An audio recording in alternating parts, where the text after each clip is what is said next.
मैं समय हूं और मैंने इंद्रप्रस्थ के प्राचीन जीवन को विकसित दिल्ली में बदलते हुए देखा है।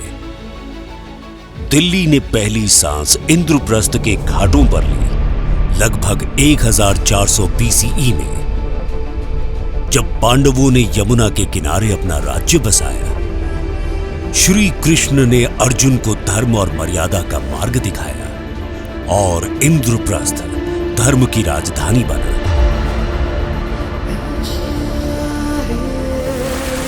यहाँ के घाट, मंदिर और महल मेरी पहचान थे। हर पत्थर से संस्कार और मानवता की खुशबू आती थी। इंद्रप्रस्थ पवित्र भारत का हृदय था। यह दिल्ली की शुरुआत थी और यहीं से इसका इतिहास जुड़ा है।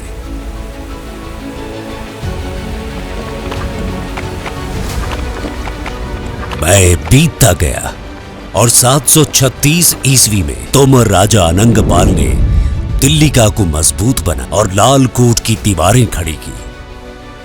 फिर पृथ्वीराज चौहान आए, जिन्होंने दिल्ली में किला राय पिथौरा बनाया और यहां अपनी राजधानी स्थापित की। तोमर शौर्य और चौहान वीरता ने मिलकर इसे एक नई पहचान के साथ और भी ज्यादा मजबूती दी। 1526 में मुगल शासन आया और 1639 में शाहजहां ने दिल्ली को शाहजहानाबाद बनाया। फिर जब उनके दौर का अंत हुआ, तब दिल्ली फिर अपनी असली पहचान में वापस आ गई। इसका इतिहास और इसकी संस्कृति हर युग में अपनी गहराई में बनी रही और इसकी वीरता के पत्थर सदा अमर रहे। फिर आया सन 1911, जब ब्रिटिश ने कलकत्ता से राजधानी दिल्ली शिफ्ट की। किंग जॉर्ज V के दरबार में दिल्ली को आधिकारिक राजधानी घोषित किया गया। लटियंस और बेकर के द्वारा डिजाइन किया गया रायसीना हिल और नए एडमिनिस्ट्रेटिव बिल्डिंग्स ने इसको नए रूप में सजाया। यही दिल्ली का अगला अध्याय था, जहां दिल्ली आधुनिक भारत के सपने का हिस्सा बनी। फिर समय आया आजादी का।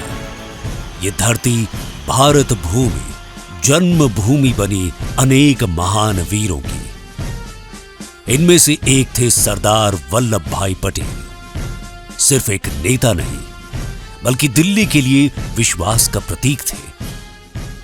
आजादी के बाद जब विभाजन का घाव सबसे गहरा था, तब दिल्ली लाखों शरणार्थियों की पनाह बनी।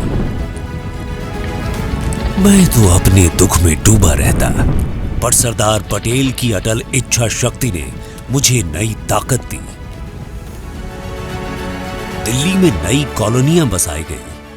लाजपत नगर, राजेंद्र नगर, करोल बाग, जहां जीवन फिर से मुस्कुराया। पटेल की दृष्टि से दिल्ली हर बदलाव को अपनाती गई और इसकी गलियों में सुरक्षा, विकास और इंसानियत के नए रंग बिखरते रहे।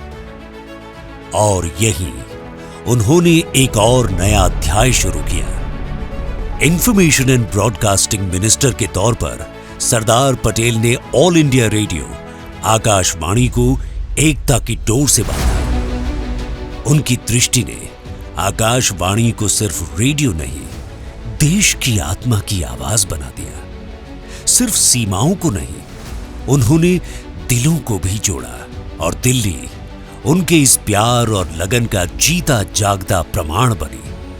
यहां की सड़कों पर, यहां की हवा में, हर नई बस्ती में आज भी सरदार की मेहनत, मर्यादा और इंसानियत बसती है। 26 जनवरी 1950 के उस पल जब दिल्ली नए भारत के सपने को जी रही थी, उस पल मुझे सरदार पटेल की एकता और भारत की अखंडता की सोच और प्रतिबद्धता याद आई, जो नए भारत की पहचान का मूल है। सरदार वल्लभ भाई पटेल के नेतृत्व ने दिल्ली को 1950 में एकीकृत भारत का हृदय बनाया। 1952 में दिल्ली एक पार्ट सी स्टेट बनी, जहां उसे अपनी विधानसभा और अपने पहले मुख्यमंत्री के रूप में चौधरी ब्रह्म प्रकाश मिले। 1956 में स्टेट्स रीऑर्गेनाइजेशन एक्ट के तहत दिल्ली यूनियन टेरिटरी बनी, जहां शासन राष्ट्रपति द्वारा नियुक्त प्रशासक के हाथ था। फिर 1991 में संसद ने दिल्ली को अपनी अनोखी पहचान दी, national capital territory of Delhi के रूप में। दिल्ली को मिला अपना लेफ्टिनेंट गवर्नर, अपनी विधानसभा और अपना मुख्यमंत्री। अब दिल्ली सिर्फ राजधानी नहीं, भारत के लोकतंत्र का धड़कता हृदय बन चुकी थी, जहां शासन और जनता साथ साथ सांस लेते हैं। यहां की जमीन पर हर कदम नई कहानियां लिखी गई। 1998 में मेट्रो का सपना शुरू हुआ। 24 दिसंबर 2002 को अटल बिहारी वाजपेयी ने पहली ट्रेन को हरी झंडी दिखाई और इसके अंदर ही लोकतंत्र, संस्कृति और प्रगति का संगम बना। यहां मौजूद अनेक ऐतिहासिक इमारतें जैसे कुतुब मीनार, लाल किला, लोटस टेम्पल, विधानसभा, चांदनी चौक, प्राचीन हनुमान मंदिर, सब इसके जीवन का हिस्सा है। दिल्ली एक जीवंत नगर है, जहां हर धर्म और हर व्यक्ति के लिए जगह है। मगर 2004 से 2014 तक दिल्ली की गलियों में और पूरे देश में एक अजीब सी बेचैनी छा गई थी। हर तरफ घोटालों की चर्चा थी, कॉमनवेल्थ गेम्स, 2G स्पेक्ट्रम, कोयला आवंटन। नीति निर्णय में रुकावटें आने लगी। जनता के मन में धीरे धीरे हताशा और अविश्वास घर करने लगा। बदलाव की इच्छा और उम्मीद कहीं धुंधली पड़ती जा रही थी।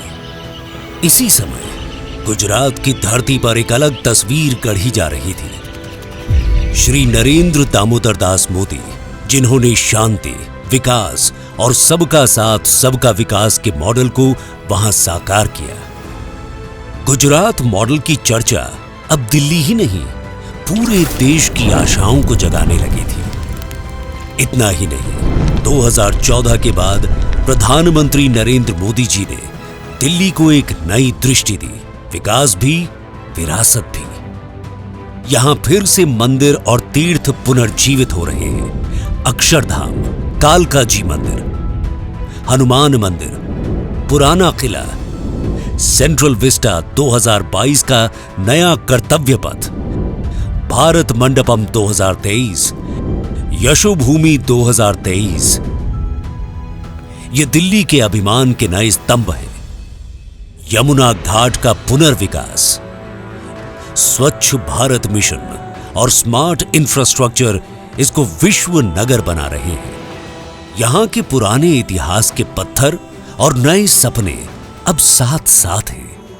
ये इंद्रप्रस्थ भी है, किला राय पिथौरा भी, शाहजहानाबाद भी और न्यू दिल्ली भी। ये मंदिर की घंटी है, मेट्रो का गति चक्र भी। यहां के इतिहास के हर पत्थर ने मेरी नई उम्मीदों को संभाला। आज फाउंडेशन डे पर मैं बस इतना कहना चाहता हूं, दिल्ली वो जगह है जहां भक्ति भी जीती है और भारत भी। विकास, विरासत, विजय, यही है दिल्ली की पहचान। दिल्ली है विकास और विरासत का प्रतीक।